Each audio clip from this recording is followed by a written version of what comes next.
Hey everybody, Lou Santiago, and this is Three Lefts Don't Make a Right. Now, I just want you guys to know we had a little bit of a technical issue, but we got it squared away. So we are ready to rock, and we have got Craig Jackson. That's right, of Barrett-Jackson.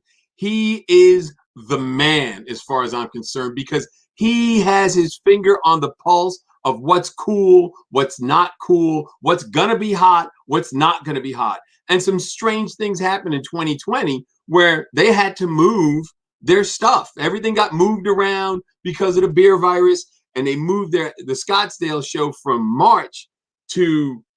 January to March. So it's coming up in a couple weeks. So we're just so privileged to have Craig Jackson here. But before we do that, we got a couple of things we got to take care of. All right, so John, come on in. Hey, I'm here. There's John. I'm here. So we got Craig. This is going to be phenomenal. I'm digging it. I'm liking the way this is going already. I know. And we got, about 24 days before the Barret-Jackson auction, Scottsdale. Yeah. So it's going to be really cool. I'm trying to go. I need to make it happen. You know, maybe you can help me out, get me inside. Let me schmooze a little bit. It's on my bucket list. You know what I mean? I got to make this happen. I'll have to hitchhike. It wouldn't be the first time going to Arizona with my thumbs. So I'll do what I got to do. Right. Yeah. I'll tell you, there's a few things I want to find out. I mean, I want to know what's coming across the block on Saturday. I want to see what's in his collection. What's he buying? What's he selling? Yeah. What he thinks is, coming up. Resto mods are a hot property right now. So is that going to continue? I mean, who knows? Yeah. I want to talk to him about the changes he made because of COVID. Yeah, because they had to. I mean, that's an inside event, somewhat. I mean, it's inside and outside. Changes, makes sense. So you know the deal. I mean, we got a full list of asking them, who, what, where, how, and what's happening. Look, let's do this. Let's get started. Lee, run the sizzle, and after the sizzle, we'll bring in Craig, and that way we can just get going. This way we maximize our time. Let me tee that up before we go. All right, tee it up. Yeah, the other day you and I were talking about this Craig coming on. Right. And we were talking, we said, on the phone the other day that a lot of the cars in the sizzle, the promo, came across the board, the block of Barret-Jackson. Oh, yeah, like the Monkey's car and all that stuff. Yeah. Yeah, the Batmobile, there's a few. I mean, if it's, a cool car, it's been across the block. Right. So you and I were talking, it's somewhat similar, and it'd be cool to ask him if he identifies maybe some of the stories he has about the Monkey Mobile. He's got George Barris stories. There's been some cool people coming to, Scottsdale. Well, he meets all the cool people. Yeah. Hello. Yeah. So yeah, I think after you watch this promo, this is a promo that Lou and I put together. I actually sent it over to History last Monday.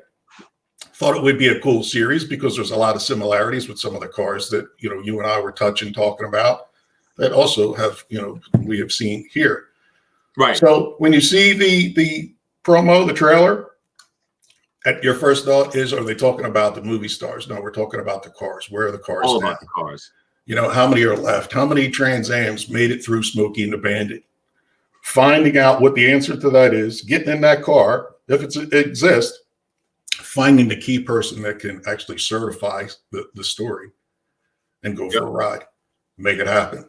So check it out. When we get back, Craig's coming up right after the break. Yep. Lee. Ever wonder what happened to your favorite Hollywood stars? Nice car. Some are screen legends. Come on, boy, let's go. Prove it. Some made history. Bad. Just throw it out the window. Going out. One thing's for sure. How much for the car? They all have more to tell. What you talking? That's a Cadillac. Road trip with me, Lou Santiago, as I hunt down these iconic cars. Car's actually stolen. My kids said, Dad, you're not going to believe what's over here. And take you behind the scenes to get the story behind the stories.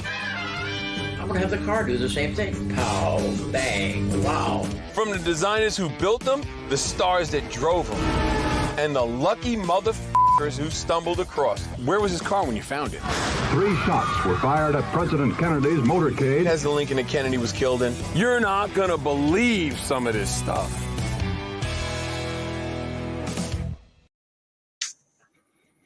Craig, do you hear me? There he is. There he is. There he is. There's the man. Looking good. Fighting Where's it? technology. We're working off a cell phone after all the technology because the firewall won't let 3 of you in at once. But we're here. That's crazy. That is That's so cool. crazy. That's cool. Craig, who's got the keys to that car behind you? What's that, a Ferrari? What are you sitting in front of? Ferrari 275 GTB 4-cam. Wow. Oh, yeah. 67. So it has a correlation to our star car. So I'll go into that whenever you want. Okay. You can do it now if you want. I'm ready to hear a story. So we are selling the Super Snake for the 3rd time. And what's interesting is when you read the Shelby Register, and ironically, because we put the press release out, we found the gentleman that built it and went and interviewed him on Monday. Oh, and cool. Carol wanted, after coming back from Le Mans in '66, winning Le Mans, they had sent these 2 Cobras over to England and 2 GT350s as PR cars. And then when they came back, you know, he went out and ran with his attorney and his friend up the Tahoe, and he was driving a standard 427, and about in the high altitudes above 140 miles an hour, Stan was driving a 275 Ferrari and started pulling away from Carol. And he didn't really care much for that. So he came back to Shelby America and told the gentleman that we just interviewed, Lance, build me a car that can go at high altitude and beat Stan's Ferrari. So he went and got a 427 lightweight alloy headed side oiler, 2 Paxton blowers, and put them on this Cobra and the signature Carroll Shelby 3-speed automatic transmission. And that's the sister car, not the exact car, but the same car as Carol wanted to beat on the street. You got to think of the testosterone back then after just winning Le Mans and building the Cobra to end all Cobras, as Road and Track wrote about it in 1968. You know, it's an iconic car, having Carol up on the block when we pulled it in 2007, telling the story about getting pulled over by the highway patrol doing 190 miles an hour. And you can't make that stuff up. And, you know, with Ford versus Ferrari, I think a lot more people understand Carroll and what drove him and what made him make the ultimate Cobra.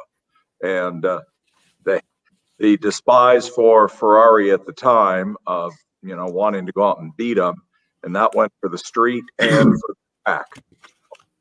Craig, it's got 4 owners, correct? This is a 4th? Yeah, so this is coming up Carroll with Shelby America, and then it went to Webb, the musician. So James Webb acquired it, had it for over 20 years. And then it went to the IRS, seized it and sold it at an auction. Chris Cox bought it, sold it to another gentleman. Chris Cox bought it back. And then with Harley Cluxton, they sold it at the Scottsdale auction in 2007.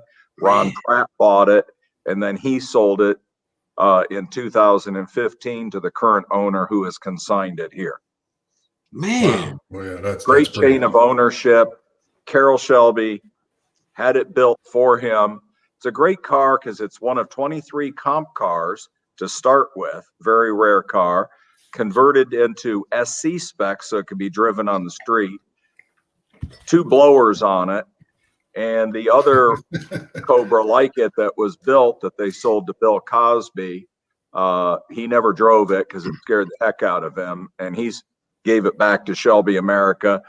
They sold it to another gentleman who drove it off a cliff accidentally. So, oh boy.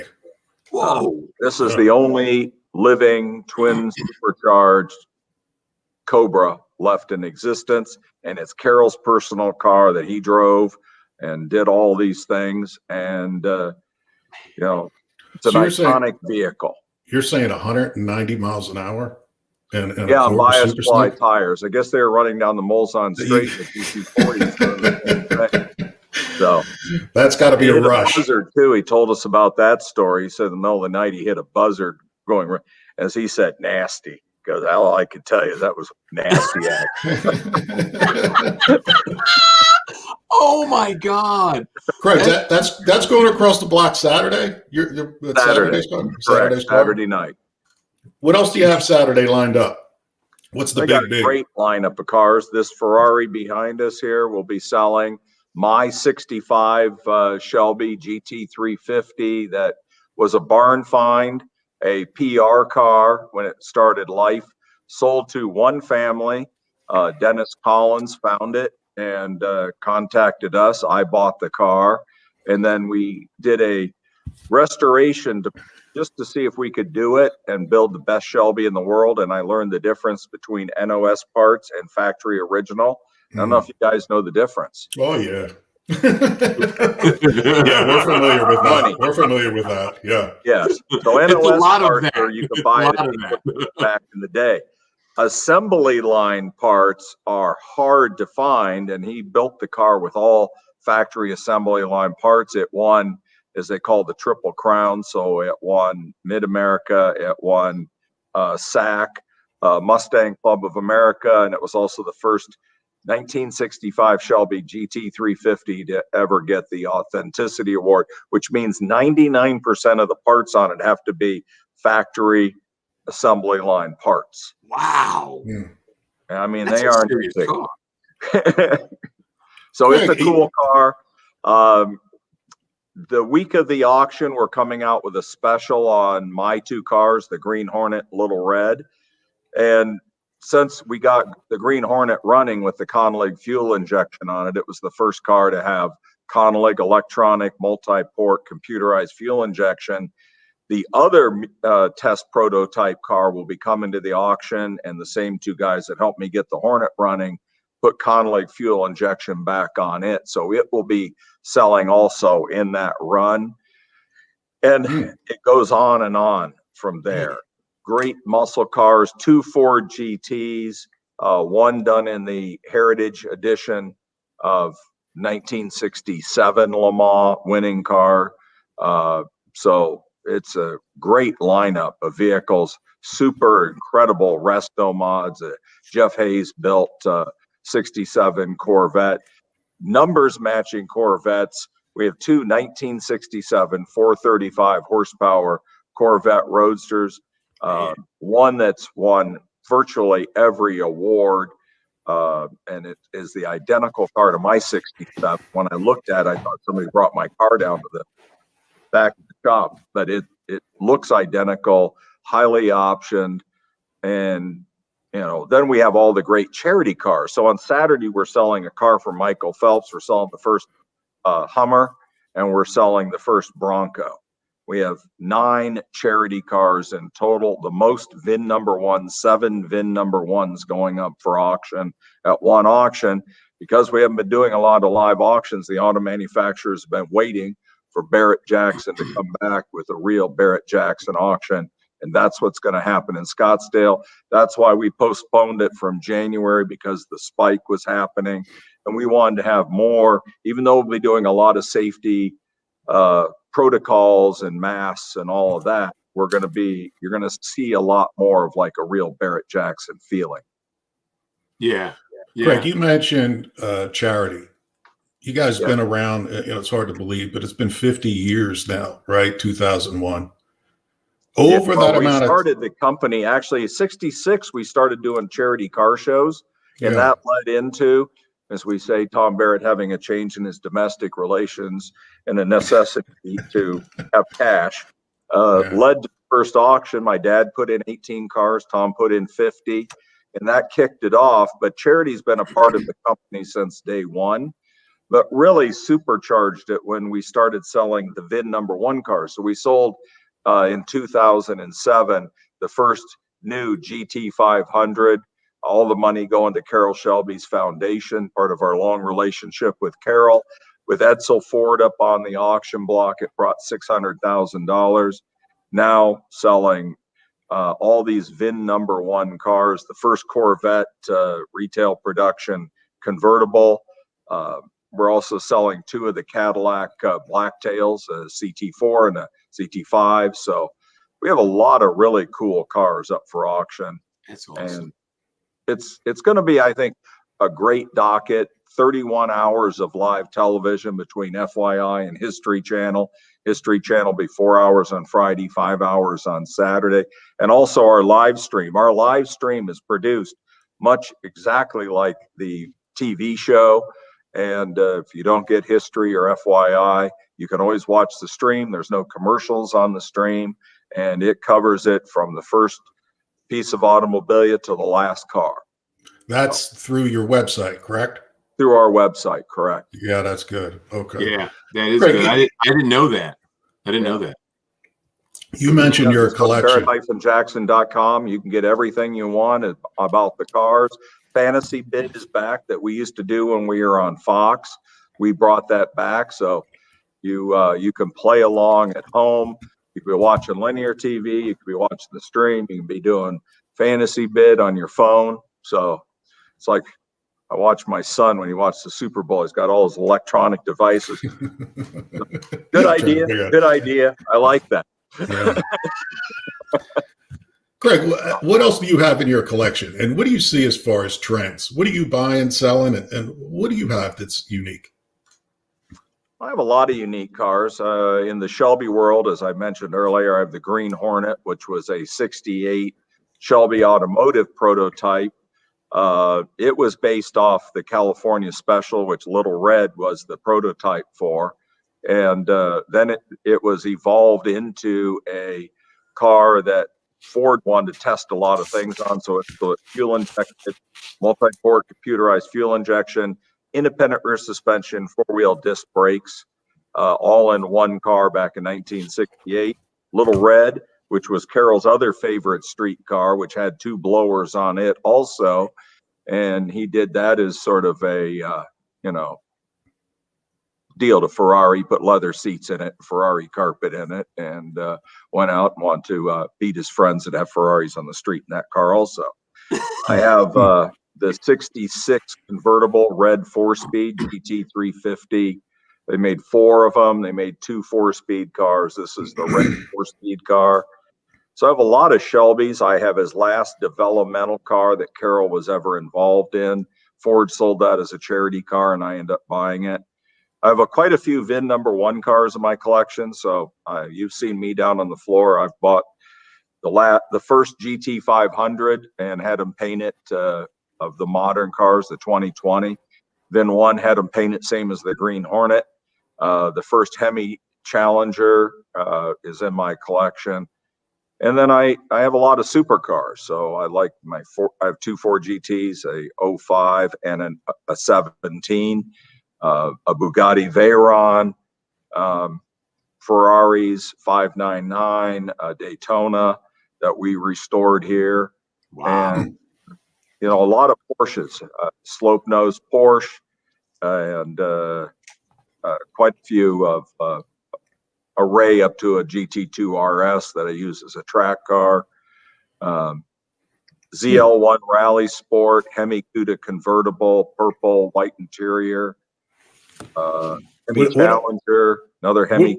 What are you looking for? What are you buying next? What's on your list if it ever comes up that you're like, that's got to be me? Now I don't want to jinx you because somebody hears this, they're going to go, "Oh, Greg wants it." I'm going to raise. Can't think of anything. Well, you know what? We'll leave that alone for right now. But what was something that you passed up on that you now regret? That's what I want to know. Yeah, right. There's got to be a car that came across the blocks you did. I'm going to pass. You really thought about it. I try not to bid against my customers. There's been a couple that have been on the block that I've ended up after they've owned them for a while. One I'm selling at the auction this year. The Hula Girl is one of our feature cars. It's a 32 Ford Roadster that's been at the Oakland Roadster Show 3 times. Cool. And I always loved the car, and the gentleman that bought it, Charlie Lillard, I saw him and I was like, "How's the Hula Girl?" He goes, "Never driven it." It's like, "Well, I can take it out and drive it." So I've bought it. I've driven it for 15 years, and it's time for somebody else to enjoy that car. That was one that I always sort of, those ardent heads on it, and a blower, and being a period correct hot rod, I thought was very cool. But I really don't find myself driving it that much. I am really enjoying resto mods. I bought for my wife the Paul Walker Too Fast, Too Furious Yanko Corvette. We resto modded it. We put a Roadster Shop chassis under it and LS7 engine in it with a 6-speed, and but it looks exactly the same. We just lifted the body off, dropped it on the Roadster Shop chassis, and now it's drivable. It's no longer a hero car for a movie. It's a real drive car. Yeah. Did that originally come out of Dennis McCarthy's place? The guy that's a car coordinator, do you know? He was at the auction. No, it came from actually, who had it? It went to Skid Marks. Jeff Allen had it. Okay. Prior to that, it was at Volo Auto Museum. Craig Lieberman was at the auction last year, and he's the one that actually built the car and told us the whole story about it. That 2 weeks before the movie, they decided they needed cars for the boomers to relate to. So he's like, build me a Challenger and build me a Yanko. All righty. Right. Yeah. Craig, I also see the Winkler collections coming across the block. What's that about? What's there? So Larry's been a longtime customer. When I walked in his collection, I've known him for quite a while. But when you see them in their native habitat with 400, neon signs and gas pumps and all this, I was like, I got to step my game up in my garage. This guy's got a pretty cool setting here.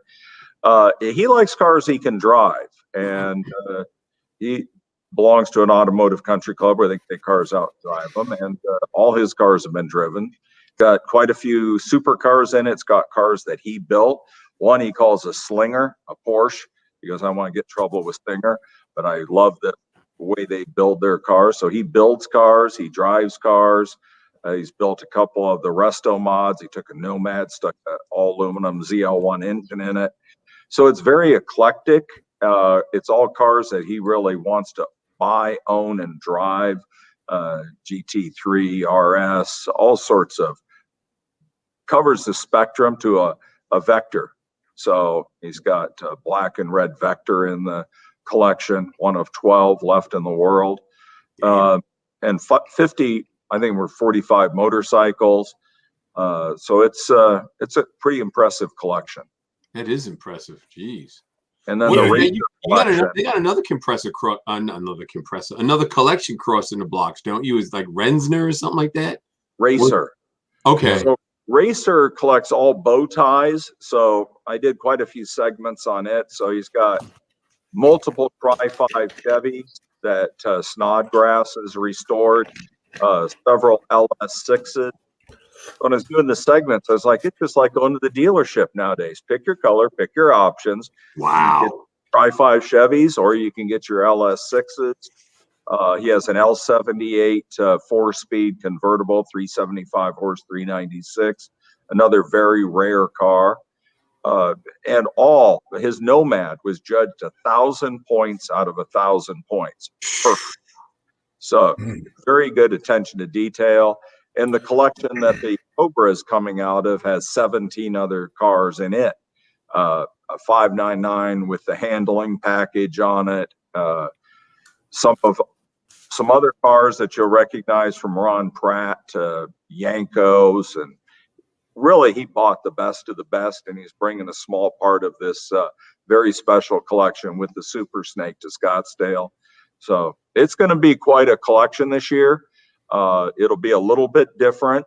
We're not running as many cars. Because we're trying to space everything out on the auction site and not try to have people stay as late into the evening as in the past. And so I got to commend the city of Scottsdale, also the good guys. We moved to their weekend. They accommodated us and moved to another weekend so we get through the spike. And everybody has really been great to work with. We're looking forward to all the hours on FYI and History Channel and having actual fans coming back, although limited, but having fans. It's like any other sporting event. We're starting it back up again. But the bidders, consigners will have that usual Barrett-Jackson experience. Yeah, that's cool. It's on my bucket list. I want to go. I've never been. I actually had an opportunity to do it when I was with the other network that you guys were on. but I had to do my Motor 20th. Trend? Huh? Motor Trend? Yes, sir. I have nothing. I like the guys at Motor Trend. I have nothing against them. I like this opportunity with History Channel and the ability to do a lot more with our stream. So that's why I made the change. But I still like all the guys at Motor Trend and all the guys from my 20 years at Fox. Yeah. So they were great partners too, with all the years at Speed Vision and Speed. Great group of guys, and all the same production crew has been with us all these years. Well, that's so it's cool. the same team. Yeah, that's pretty cool. good. Yeah, because I had to do my 20th wedding anniversary with my wife, so that was a little bit more important. Yeah, they actually. What a better wedding. You wanted to go to Hawaii. Is not, you know what I mean? I wasn't gonna lose. I was gonna lose that fight anyway. So Yeah, what Lou's saying. You got to come to Barret-Jackson. It's a bucket list. Yeah, it is. 2022, I think we'll be back at 100%. That's our hopes. But still, this is going to be for everybody getting back to, we've taken a 1-year break. Basically, we did our October auction just to prove our safety protocols would work. And I think everybody thought that you think Barret-Jackson, you think, 350,000 people. It's hard to bring that down to a size, but still create the atmosphere. Now you're going to see a mid-size here that'll still accomplish social distancing and all the safety protocols, but have a lot of the fun back. Good deal. So we're all wanting to get back to it. I'm booked up. I'm just looking to drag him out there, and yeah, we're gonna try and get out there in a couple of weeks. Is what we're trying to do. That's the plan. I filled everything out today. Got everything set up. I'm ready to go. Now him, all right. I'm pushing. Have you been before? Yeah, I was there in 2008. Okay. It was the year it's grown a lot since then, but you'll get a sense of the size. I was there in 19 too. I was there in 19. The first time Jay Leno was there, he was talking. He was up on the block talking about Clinton's limo, and he had everybody cracking up. Yeah, that was probably 08, 09. Yeah. The last time back with George Bush, and that's when I was there. I was there for both of those events. I walked off to go to the bathroom. I was up on the block, went to go to the bathroom. I come around the corner. Guys with guns were blocking every entrance, and just guy put his hand up, said, "Whoa, don't move." I was like, I don't know what just happened, because nobody knew that George Bush was coming through. No, we snuck him in. The staff kept it quiet. And they say when you go through this, they tap your phones. They know, whether you're it was on lockdown. It was on lockdown, and I'll tell you, you didn't mess with those guys. I was like, okay, I'm standing here. I'll be here. But having a ex-president come there, what a gentleman he was, and funny, and backstage, that guy's a riot. Really? And, oh yeah, really hilarious. Yeah. And funny. His timing, it's sort of, I would say him and Obama probably have the best comedic timing. And when I told him what I want to do, and he's like, "Oh, that'll be great." So I don't know if you weren't there, but we started the auction with Jay as the guest. Started the whoa. We forgot to tell you about the charity. Please welcome the 43rd President of the United States, Georgia, and the whole place just erupted. Oh, I was standing outside the door. I was up there for probably 3 hours. I walked out for 5 minutes. It's a story of my life. We've had a lot of great moments. I saw your clip earlier. Selling the Batmobile with George Barris coming in. Right. And that was one of those moments that you just can't reproduce in your lifetime. Right. Putting the bat symbol up on the ceiling, turning off all the lights, playing the theme to Batman, having him sit up on the roof of it, coming in like Muhammad Ali's coming in for the heavyweight championship of the world. Yeah. And when you replay it and you see the poor security guard trying to stop the people, and the whole outside followed him in. It was crazy. Seeing that. And having a bidding war end at over $4 million with two guys, that entire huge room, one guy sitting right in front of the other guy. Guy turns around and they're going back and forth for $2 million. Finally, they said, "This is crazy. Let's flip for it." And the guy that had the high bid lost. Wow. So really, and we couldn't see it because from up the auction block, everybody's just swarming watching this. But I'm having to watch the TV monitors to see what's actually happening. That was a great moment selling the F-88 when the gentleman got in it and told the other bidders they didn't have enough money to buy it. And not a smart move when the other guys are billionaires, but whatever. Yeah, it's one of those things, like you said, it is a bucket list item. And I was telling Lou, it's not like SEMA. SEMA's all work and everybody's in work mode and you can feel that energy. But Barrett-Jackson is like a party. Let's go. Let's have fun. Let's exhale. I mean, it's a different vibe. It's totally different. I mean, it's enjoyable. The only time it's really enjoyable. It's supposed to be a festival. It's a lifestyle event. It's one the wives like to come to. It'll be tamed down this year just because of COVID, but you'll still have all the ride and drives, the vendors, the sponsors, the OEMs will all be there. It'll just be spread out over the 43 acres of our event site. That's within the fence. So, and 1,100,000 square feet of tent and building. So bring your walking shoes. Yeah, You've been there in 19 or 17 with George Bush, so you know the size of it. Oh yeah, I remember. I mean, it's huge. I mean, there's a lot to do there, and it had me thinking, Craig, how long does it take to set that event up, and how many people does it take to make all that happen? Because it's just the vendor area alone is a big event. Oh, the tent, the big top is up right now. The sponsor tent just went up at the front entrance. So it takes 6 weeks to build the site. This time we had to do the flip. Normally we start Thanksgiving and then we are done just before we open, and there's no other real big shows. Because I flipped it, now there's the biggest Arabian horse show just finished. Then so it goes, normally it's us, the open, the Arabians, and then the quarter horses. Now we flip that. So we've already had the open, we've already had the Arabians, the quarter horses are going on, and then we come in and we have to do it simultaneously while another show is going on. So the ops team, when I said we really need to move this just because of talking to the city and the state where the numbers are going and everybody's concerned, we're like, oh, this is going to make it twice as hard. But it's a great team. They'll get it all done. And I think by doing it last October, we proved we will do it the right way, even though we'll have more people. But everybody will be socially distanced, either in the skybox, on the seating. The only difference is general public will not be in the auction arena, but we're setting up jumbotrons outside the Equidome. We're setting up jumbotrons in there. So we're creating multiple venues for people to watch the auction and grab and to drink and eat.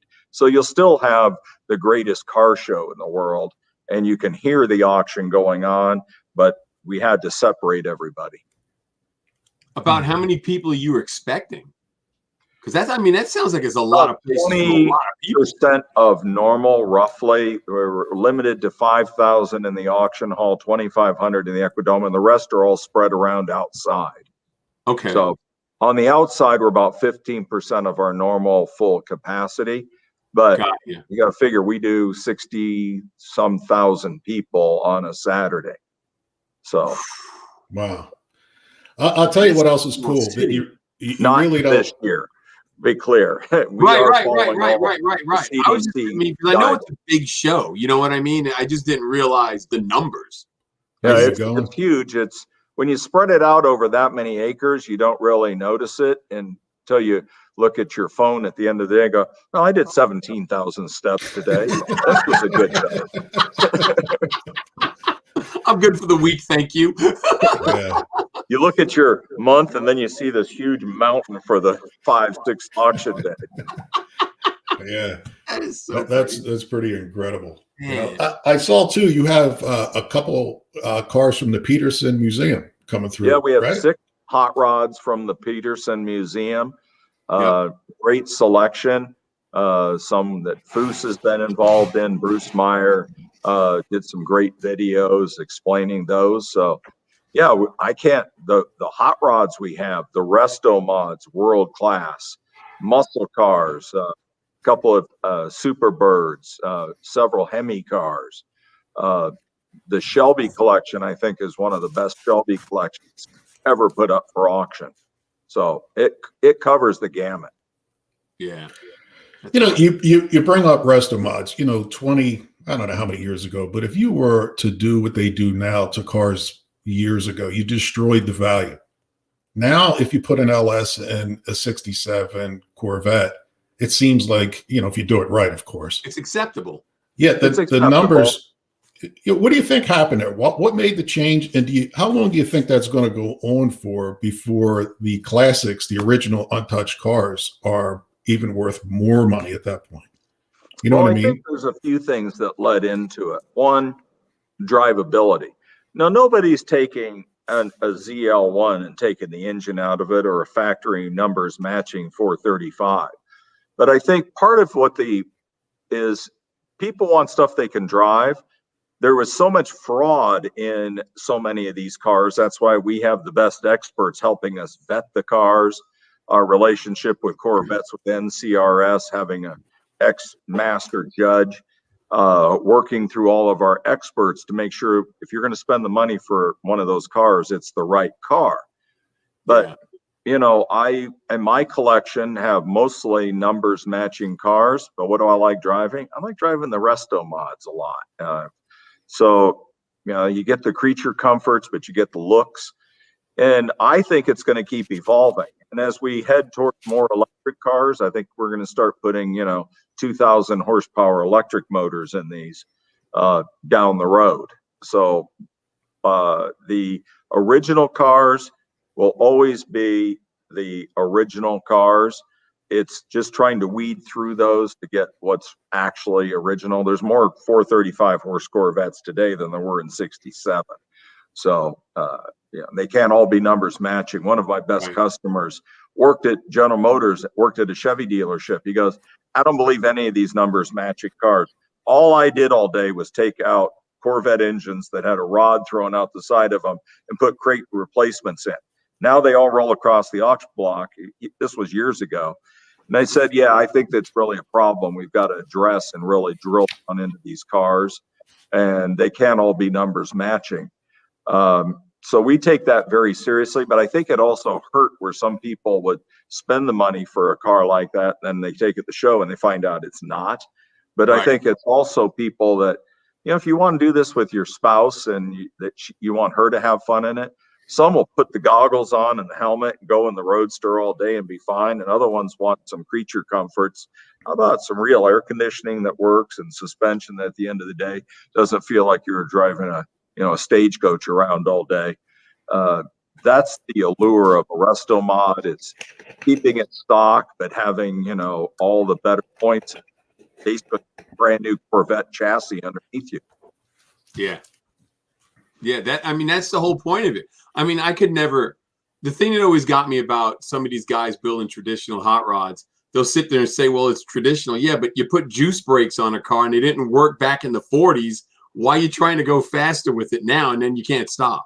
I mean, I've always been a fan of upgrading and making the car a little bit safer, not a lot safer, but enough, and make it where it's a nice car to drive. You don't want to get out and be all beat up at the end of the day of driving it. Yeah, and I've done road rallies in a lot of my cars, and some at the end of the day, you feel it more than others. You don't during the day because you got the adrenaline and you love it. And then at the end of the day, you're like, God, I feel like I've been folded in this thing and my back's been beat with a ball peen hammer for 8 hours. Yeah. Other than that, it was great. Yeah. But you can't walk for a week, so it's okay. You know what else I find to be cool that they really don't highlight on the TV show, the airtime, is I ran into Michael Anthony from Van Halen, Goldberg, Alice Cooper, John Schneider, the Dukes of Hazzard. He was there. Jay Leno, like we just talked about. I mean, the people, Reggie Jackson's always coming through there. You know, the people that you just bump into right in front of you, and, you know, they're looking, you can see what they're bidding and selling and doing. I mean, Goldberg, I think, had a 70 Cuda convertible with a Hemi in it. But, yeah, and I think maybe he built it. He sold the Dukes of Hazzard car, and Bubba Watson's the one that bought it. Oh, really? I didn't know that was his. I didn't know that. John sold it. Bubba Watson bought it, drove it to the Phoenix Open the next day. He's playing the horn, you know. Yeah. super nice guy. First couple of years he just came through the gate. Never, David Spade comes every year. Did a big piece with his mom. He always is FaceTiming around the auction. This is where guys come and have fun, and we don't try to emphasize that they're there, because they're there to have fun. And I try to leave them alone. Tim Allen comes every year. He's a true car guy, and the list goes on. And sports players. I'll be sitting up at the auction block. I'll look down. I go, that looks like Kareem Abdul-Jabbar. Like, he's about 2 feet taller than everybody else he's sitting around. So I'll ask someone. They're like, yeah, that's him. He came. He loves cars. Some I'll go down and introduce myself to, tell them if they need anything. But yeah, this is Mecca for car guys, and it's all walks of life. Yeah. For captains of industry that love this, to people that just want to buy a ticket and come in there, and it doesn't matter the thing that's the equalizer. I have a great picture of Joey Logano with Brad Keselowski looking over his shoulder. Which car do they like better in the staging lanes? I mean, these candid pictures, one of Billy Gibbons sitting in a golf cart with Bob Seger. Wow. These are candid things. They're just sitting there. So many people don't even recognize them. They got baseball hats on or sunglasses. They're just out looking at cars. Ted Nugent came up to me a few years ago. I didn't recognize him. And he goes, I've always watched you on TV. I've always wanted to come here. All the rest guys from Detroit say this is the best show. And it's like Motor City Madman at Barrett-Jackson. Gotta love it. A couple of years back, Courtney Hanson hit me up. She says, are you coming? Are you out here? I was like, no, I can't. Maybe next year. 2 seconds later, she's with Burt Reynolds in a Trans Am. I was like, why am I here? Why am I not there? Exactly. That was a great moment having Burt Reynolds there when we sold the Smokey and the Bandit car. What was that, 18? It's probably 18 because I was there, I think, in 19. So it had to be around that time, I think. It was 18 because he came to Scottsdale and then he came to Palm Beach. And then was it that year or the next year? That year he was supposed to be in Vegas. We had 6 of his cars there and he passed away. Yeah, it was soon after. It's a shame. But great guy. I mean, he's another one of those backstage that was just as genuine and as nice as could be. Backstage with some of these guys when they're getting ready to Steven Tyler, he was hilarious to have there when we sold his charity car. Him and Michael Phelps, what a picture. Phelps was probably 3 feet taller than Steven Tyler in the way the photograph was shot. Yeah. Do you have any celebrity cars or movie cars that we would know coming across? Is Alice Cooper going to be there? Because I'm heading out. It seems like every time I'm there, he's there. Well, I think usually, I haven't checked with him. Phelps is selling his charity car this year. Megan, anybody I mean, you don't need to brag. We're selling a car for David Spade. He was here in the studio a couple days ago. Okay. He's a riot too. That guy's actually very funny off the cuff. He's from Phoenix, is he not? He's a local guy, right? Yeah. So he comes back and sees his mom all the time. And we went to rival high schools, known him a long time. That's pretty cool. It is cool. That's cool. It's well, cool. I'm going. Lou. This commit. is cool. Lou, commit. Commit. Huh? If you're not sold, there's something wrong with you if you're not sold. Let's go.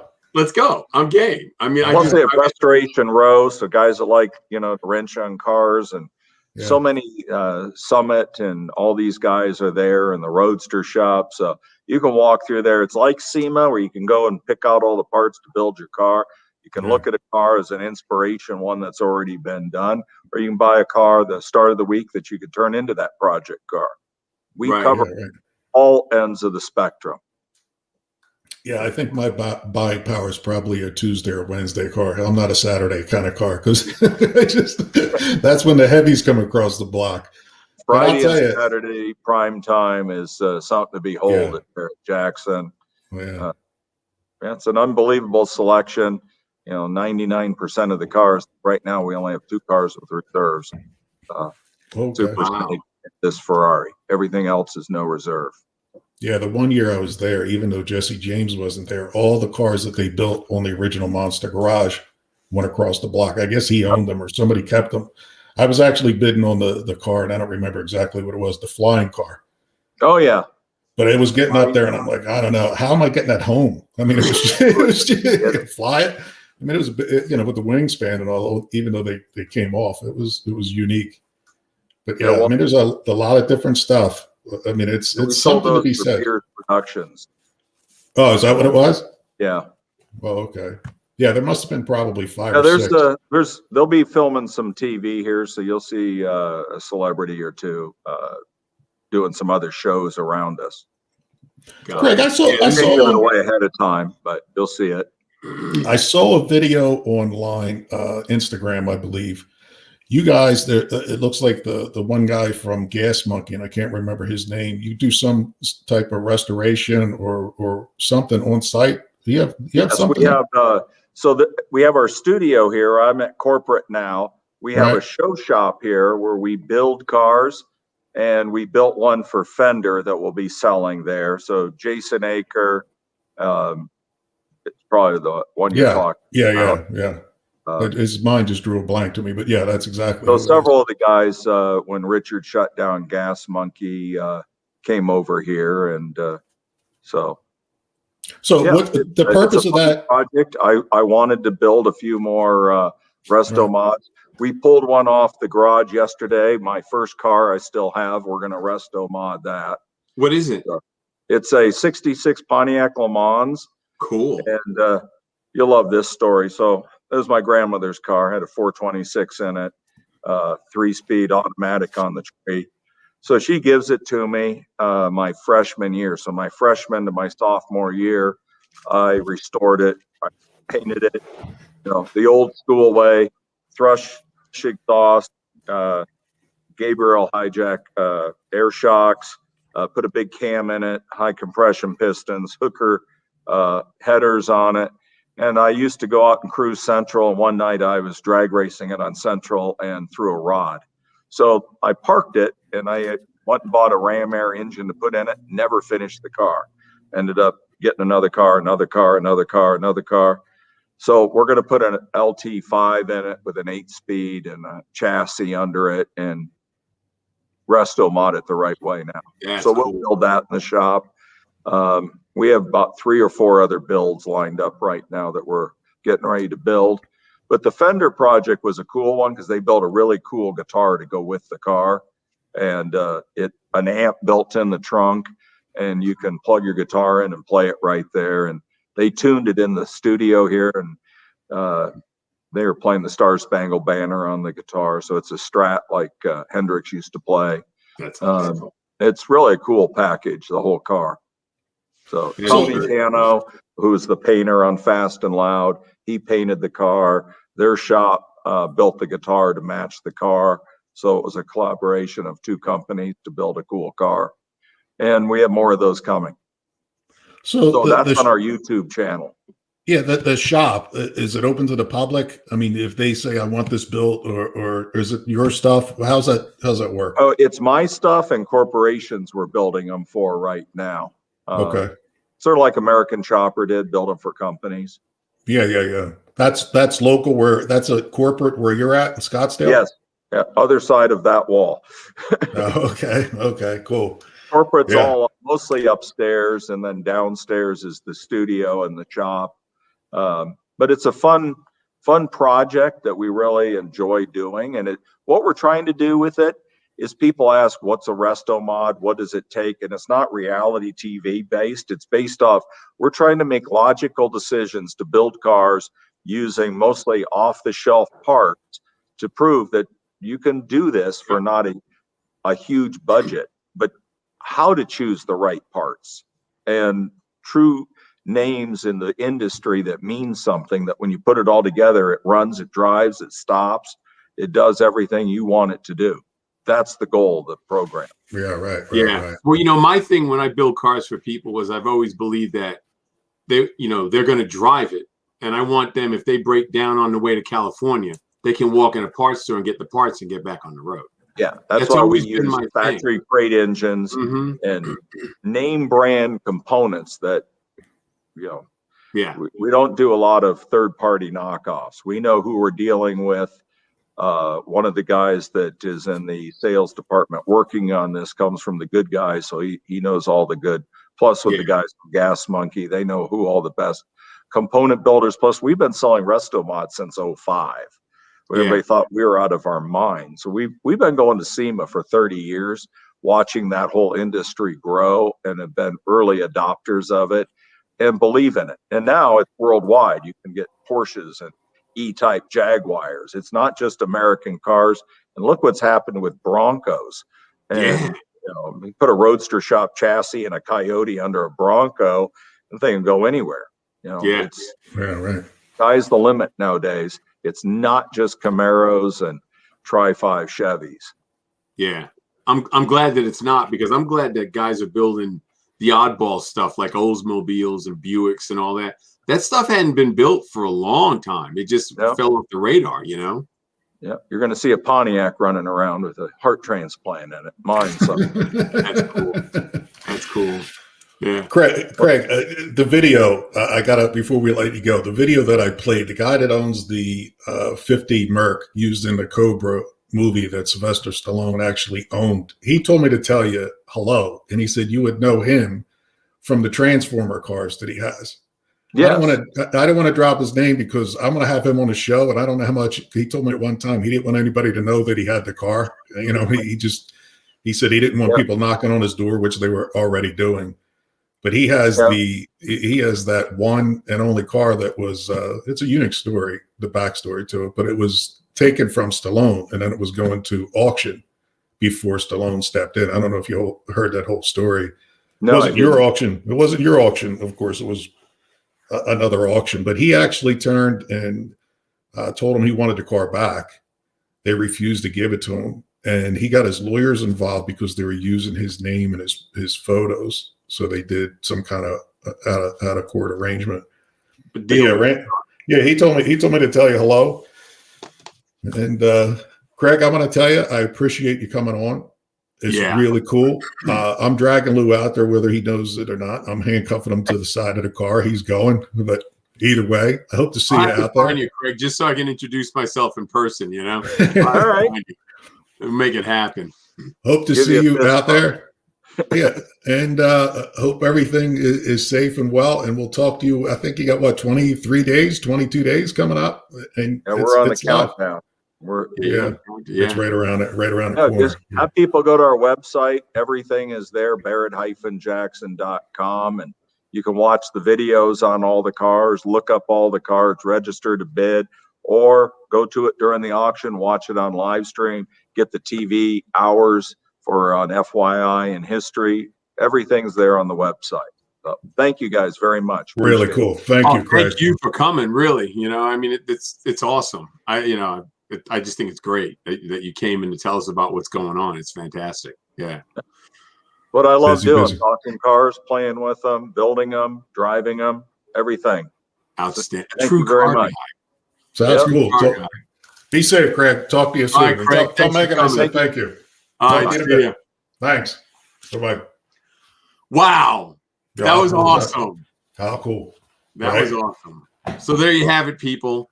Sorry we started late, really. I mean, but that was one fast hour as far as I'm concerned. We're a little short, but we can close it off in a couple minutes. You know what I mean? Yeah. I mean, Lou, you gotta go. That's the bottom line.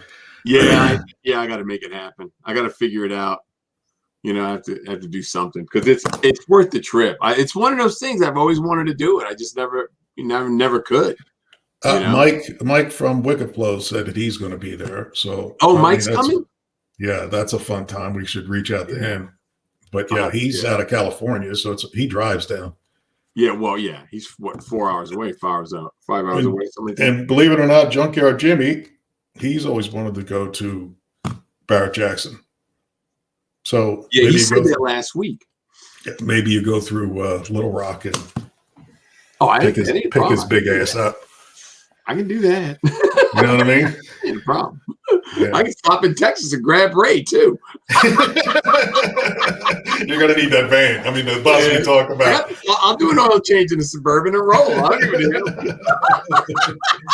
Yeah, for real. We'll make it happen. Yeah. Pick up Ray, make Ray pay for some gas. I don't know. We'll figure it out. Yeah. Exactly. That was great.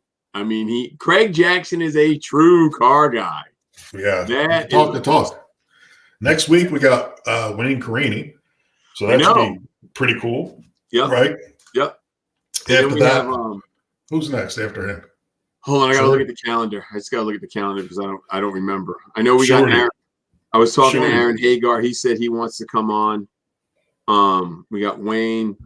The 10th was gonna be the 10th is open right now. We gotta find someone for the 10th, and then on the 17th is Aaron. Okay. Aaron. No. Shorty. Shorty's on the 10th. Shorty's the 10th. That's what that's right. Because we had to move Shorty because of everything. Yeah. 24th, the 17th is Aaron Hagar, Sammy Hagar's boy. Yep. 24th, I'm going to be at Barret-Jackson. Right. So I'm going to have to either blast from there or be with you and blast from there. You think they'd let us do a show from there? We should have asked, but I just, we were getting caught up in car shit, so I didn't want to even hit him up.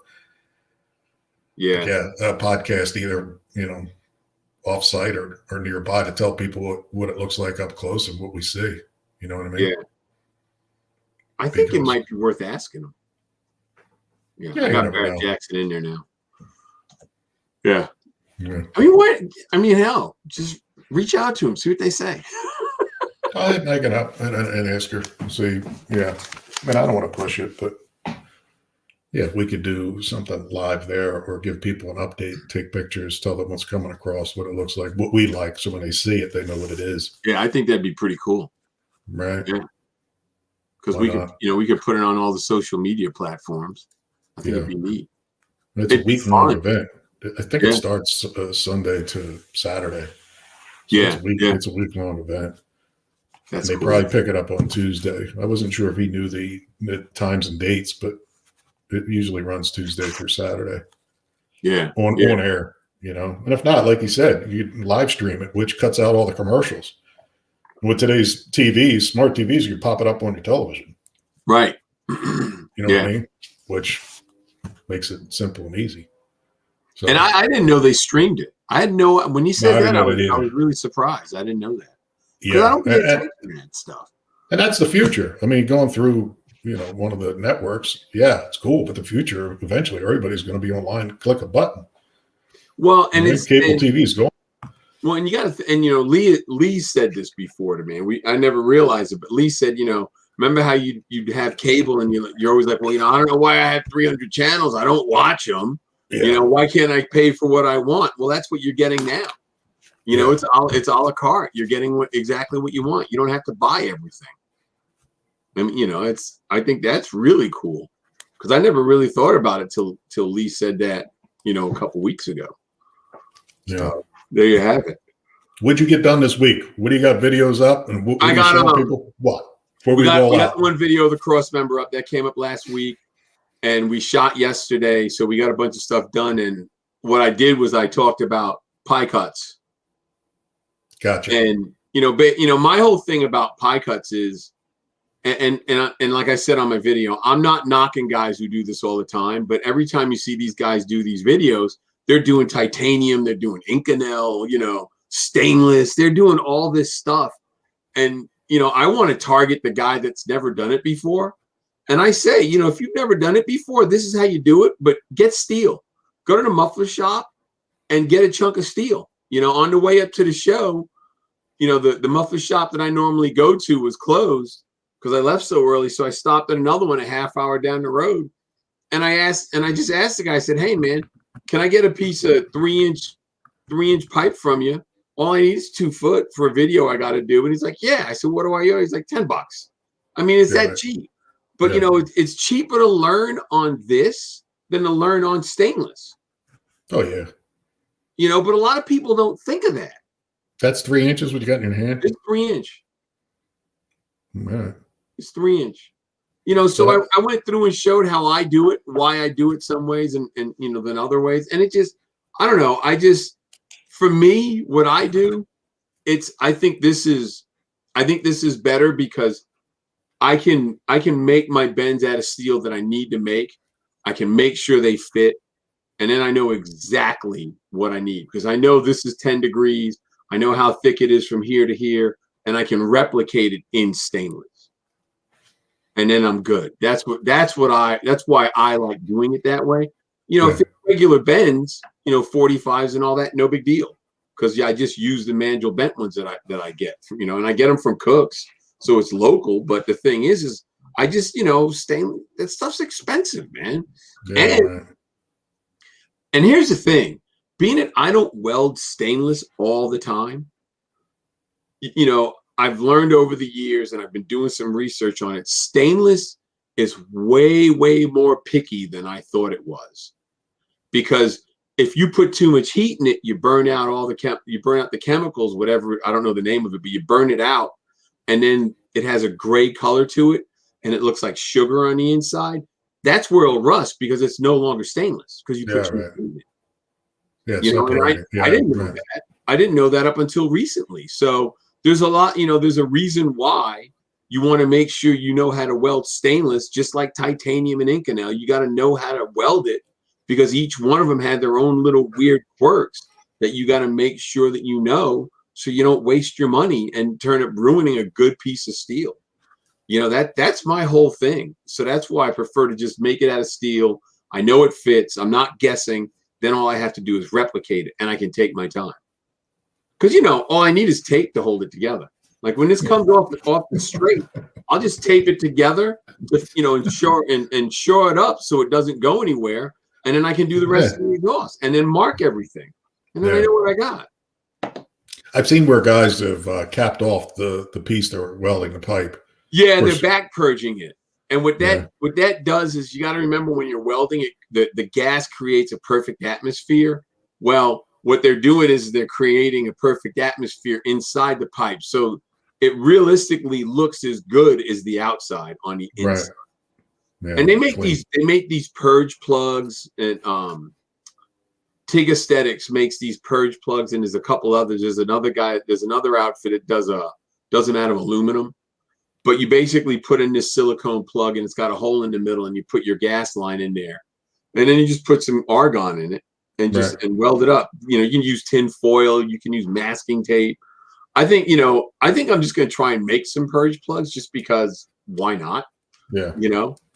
Just try it. I mean, if it doesn't work, I buy a set. But I think it's just good to show guys other options, and that's going to be another show when I get ready to start doing the stainless. I'll have everything together, say, look, here's an option. And if it works, it works. Why not? So that's where we are. You're going to hit me up tomorrow. Yes. I got to know if I'm putting you down as my +1. It goes my date. You're going to have to hold my hand. Not that there's anything wrong with any of that. You know what I'm saying? Hey. $5 is $5. All right, everybody. Hope you enjoyed the show. Lou Santiago, John. Yeah. I had to let John run with it. He had it on lockdown, so I just spectated and listened. I was fine with that. So you guys have a good week. And next week is Wayne Carini. And remember, 8 o'clock Eastern time, 3 lefts don't make a right. See you next week.